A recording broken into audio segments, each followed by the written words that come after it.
Member Srimati Supriya Suleji. Thank you, sir. I stand here to speak on the budget. As Professor Saugata Roy at length talked about the fiscal deficit, the way the economy has contracted, I remember since the last 4 or 5 years continuously, every speech that he makes, which we all eagerly listen to, he's been talking about this government selling the family silver, and consistently, even before the COVID crisis happened, this new word of the V-shaped economy is something new that we have heard in this government. And plus the economy which has contracted is actually been a huge blow, even before. So COVID really added to all the bad policies which were taken by this government. So it's very unfortunate that we are through this challenge. The whole world is going through this challenge. But India is, of course, economically suffering now because of several of these decisions taken by this government. I always try and speak on the subject. But today, with your permission, sir, I'm going to speak a little bit out of the subject because the Honorable Prime Minister talked about our party's leader today. I could have easily got up and heckled him, but from the culture that I come from and the party rules and regulations, we are not allowed to heckle, and NCP never heckles. It's not that heckling is wrong. I'm not getting into the morality of it. But I would like to put some documents and facts on the paper. Here, the Honorable Prime Minister, with high regard, even if he is a member of the BJP, he is India's Prime Minister today, and when he says something on the floor of the House, we must all take it very seriously. He's talked about a letter and reflected to a letter of Mr. Pawar. He's written to various state chief ministers at that time when he was the agriculture minister. I won't repeat the words which the Honorable Prime Minister has written, but I would let the 4 lines which the Honorable Prime Minister did not read is what I'm going to read. After the Honorable Prime Minister's where he stopped, it says, I may mention that the Ministry of Agriculture has circulated a draft Model APMC Rules 2007 to all the states for their guidance and adoption as appropriate. Their guidance. So that must be noticed. And I wish to draw your personal attention to this matter to considerable importance of the agriculture sector and well-being of the farmers, and request that suitable direction may be given for the necessary steps without further delays. This is what the original entire letter says. But I would, with full humility, like to bring something to notice because he used the word U-turn.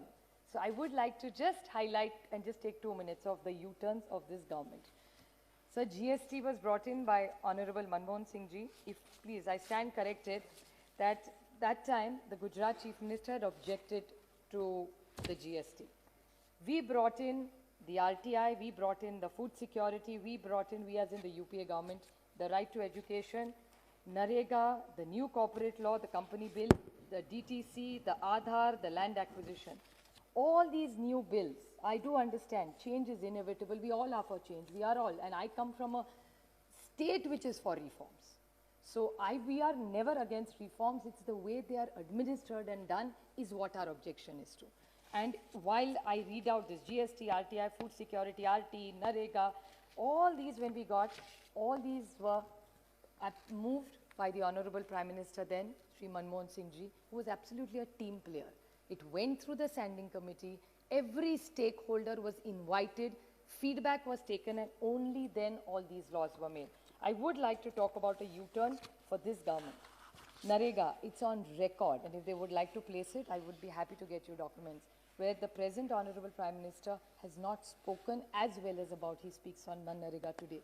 During the COVID time, everybody who lost their jobs in the city went back to their villages, and the only savior there was NREGA, and that's how thousands and thousands of families have survived. But this was a U-turn of this government. GST is a U-turn.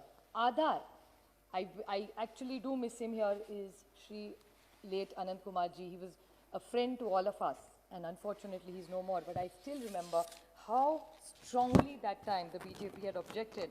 And Yashwant Sinha ji, please, I stand corrected if anybody disagrees with some of my facts, that Aadhaar was rejected by them.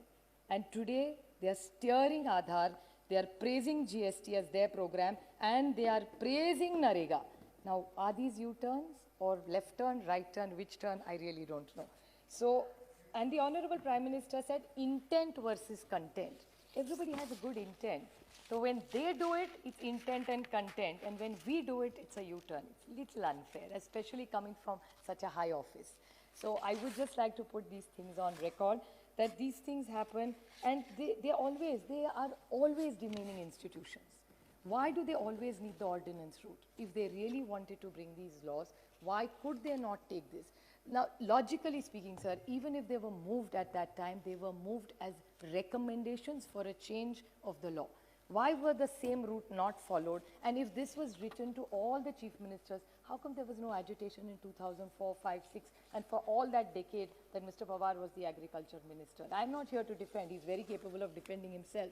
But I just need to put the facts on the table since he was mentioned by the Honorable Prime Minister. That's all I wanted to say. And why are you running away from committees? These committees are very good institutions. Good feedback is taken. And I appreciate the Honorable Prime Minister's emotions. Yesterday and today, I'm actually seeing a different man. Leadership is about vulnerability. And he showed he was vulnerable yesterday and today. I wish there was continuity in this, and he showed the same vulnerability. He should open his arms, call the farmers and Mr. Tikait to his house for tea, and why not resolve it? If you can't resolve it that way, call the political leaders. If he feels there are politicians involved, why not call them? If there's a will, there's a way. So if he really wants to work around the farmers, let's stop this conflict, because this entire country and the global situation is not helping any of us with any aberration like this, especially the farmer, I think, who feeds us. So I think I want to put this on the table, and now I will come back on another U-turn. Since Dayanidhi Maran extensively talked about the vaccine, I would like to put that U-turn. It just occurred to me. The U-turn was the Honorable Nirmala Sitharaman ji. If I stand corrected, she went to Bihar for the manifesto of the BJP. And she promised at that they would give free vaccination in Bihar. I'm sure the vaccination has started. I'll be very happy if I get the details about the free vaccination that the government is doing in Bihar in her reply. It will be much appreciated, because if you're doing it in Bihar, why not in Maharashtra? We also need it, and I'm so happy. So if there must be some subsidy going there, no? So is your government doing it? Y'all have started? Are you putting this on the record that y'all have started free? Yeah, so are you doing it because you're a part of the government, if I understand right? So are you, no, your minister is saying he's doing it, so please put it on record if he's sure. Mr. Reddy is confirming that that is, so if you're doing it, I'll be very happy if you can share. It's your government, no? It's your allies, y'all are forming the government. Please. Maharashtra going to be happy to do it if you give us money. I'll tell you why. And if you're going to give us money, I'll tell you how we can do it. In a minute, I'll give you the solution. Since you're the finance minister, you understand finance better than me. Please continue. So I will definitely bring that to your notice. Now there are 2 points I need to bring to the notice of this government. You are talking about the GST compensation. Now, if you give us, the Honorable Finance Minister is there, and GST compensation that you owe us is, please understand the figure, so it's 26,597 crores. So 26,597 crores is what the government owes to us. So now, if you give us that money, we'll be happy to give the free vaccine. So if you give us this money, all our social sector programs are stuck because this compensation hasn't come. But I do like to give one thing to your notice, which is the difference between the finance minister, not you, the finance minister of cabinet, vis-a-vis our finance minister of Maharashtra. There's one huge contrast in this, that this finance minister of India has taken 12 crores from every MP without even asking us. It was mulled. They just took it away from us. And today, everybody who asks us कि भैया हमें MP lead चाहिए, वो तो मोदी जी ले गए MP lads कहाँ से दे 2.5 साल के लिए तो कुछ नहीं कर पाएंगे हम. And exactly opposite in the state, no MLA from all the 4 parties. This is the difference between Finance Minister of India and Finance Minister of Maharashtra. Finance Minister of Maharashtra has made sure every MLA, including from the opposition, gets 5 crores every year. No cut. 2 भी दिया, उसके ऊपर से 3 crore भी दिया. So they are giving 5. So obviously they are doing something right, considering GST is not coming, but they are managing something well. So I think maybe you all should pick a leaf from the Finance Minister of Maharashtra, Shri Ajit Pawar, I think he can guide you all run the ministry a little better. I mean, it's always good to take good ideas from people. The other thing is the FRBM Act. Now, the FRBM Act is something of really concern for us because you have to very urgently bring this act because we cannot borrow. Central government is borrowing money, as Saugata Roy ji always said, they have family silver to be sold. States don't have so much family silver to sell. And that's not a model we really want to work on. We want a prosperous state. So what is the line of this government? Because we cannot borrow money. Our states will be bankrupt. First of all, they don't give us money of which we deserve, which is our GST money. And FRBM Act, what are you doing about that? And one absolute pointed clarification I want to ask, that according to the Finance Commission, it's 42% is what is given to us, right? Now, 41 will be given to us now. So from 42, we are come down. Now, my question to you is, because I came across it in some of my reading, because I'm not a finance expert. I can even table it if you ask me which it is, because I think BJP people like that. Table it. I'm happy to where I got this information from. It's from a newspaper. And they had analyzed the entire budget and they said the defense budget is included. So does that mean the states are going to pay also for the defense? Then we will come down to 30 or 35%. So if you could kindly clarify, I'm not a finance expert, so maybe you could clarify to us. So you will not give us our GST money. This FRBM Act we cannot borrow and we have to pay for the defense of this country. Then what are the states left to it? And this is what you talk about cooperative federalism. Is this where we really stand? Is this how the states are going to work? Or is there a Raja game plan where the states will be so weak that they'll be completely dependent on you? So I really don't know what this government is thinking about. Want to say something? So I really need to know what it is. Another U-turn of this government is the PMC bank issue. Now the PMC bank issue, you got a Banking Regulation Act. And I remember, I quote the Honorable Finance Minister, she promised me on the floor of this house that she will head the PMC bank, and that's why she has got this regulation, just to help PMC banks. Nothing has happened about it. They've got two banks which they are helping, but PMC bank, which is very unfair. These are poor people struggling. This is their own hard-earned money, and this government is doing nothing, and I'm putting it on the record that they had got this change in this law, but they've done nothing for it. So this is another U-turn for them. About non-performing assets, jobs, every time, which I think Arvind Savantji extensively talked about. IBC, what have you achieved by it? Even in my speech that time I had said, liquidation is not the solution, resolution. Let's try and make them run better. Get professional help and run them effectively. So this is another thing which I need a clarification, because according to the minister's reply in Lok Sabha, it says 55% of the money is not recovered and given as a haircut to NPA banks. How much money through this has got, it's lost. So I don't know why are you going constantly by this liquidation route. Mudra loans. Now Mudra loans, there is so much mixed reaction. So I really don't know what the truth this government is saying. They were for 1920, 2021, there's no data available. Whatever questions were asked were only up to 19. So why is no data coming after that? Non-utilization of cess revenue, another way to ill-treat the states. You collect all the cess, nothing comes to us. Now there's a new agriculture cess. That also won't come to us.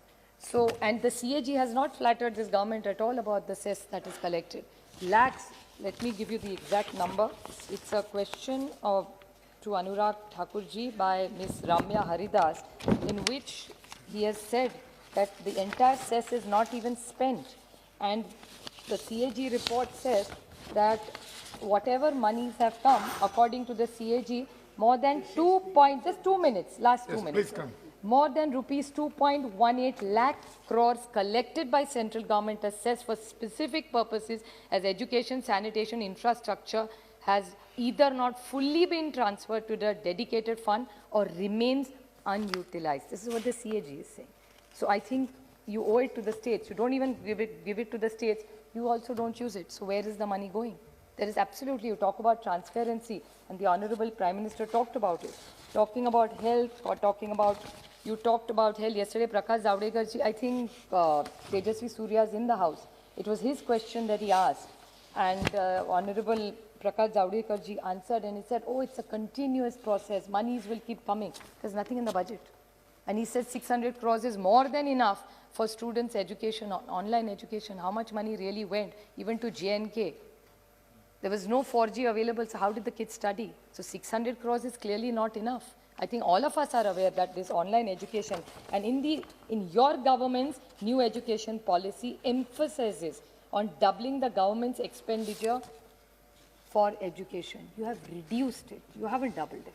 So whether it goes about healthcare, I won't take too much time and repeat any of my points, be it nutrition. One last point I will want to bring to the notice of this government, which also my colleague Krishna brought to my notice. He says the NBFCs, there are online organizations which reach out to you to give loans. This is a real serious issue. It's not really only about the budget. And there is something called cashbean.in, which pop up on your mobile phone, and you can get a loan. That time they don't tell you what the loan is, and then they harass you, and now there is no regulation for this NBFC. So what is this government going to do about this? And these pop-ups are going to come, repayments, and they have the company size. I am not concerned about what the name of the company. There may be many companies. It's not a personal thing at all. But doesn't the RBI regulate this? And the company size has become 1,300 crores in 1 year. It's unheard of. I don't see anybody growing at this rate except the pharmaceuticals in the last 1 year. So I request the Honorable Finance Minister to look into these NBFCs which are coming. Sir, it's a challenging year, I do understand. And I do understand the Finance Minister has had his own challenges with COVID. They are trying to make it as positive and happy as it is, but the situation on the ground is exceptionally grim. Be it the farmers' issue, be the unemployment. I urge this government to get its act together, put in the right policies in place, take all political parties in confidence, and I'm sure we can lead this nation to being one of the most robust growth nations in this country, in the world. Thank you. Thank you.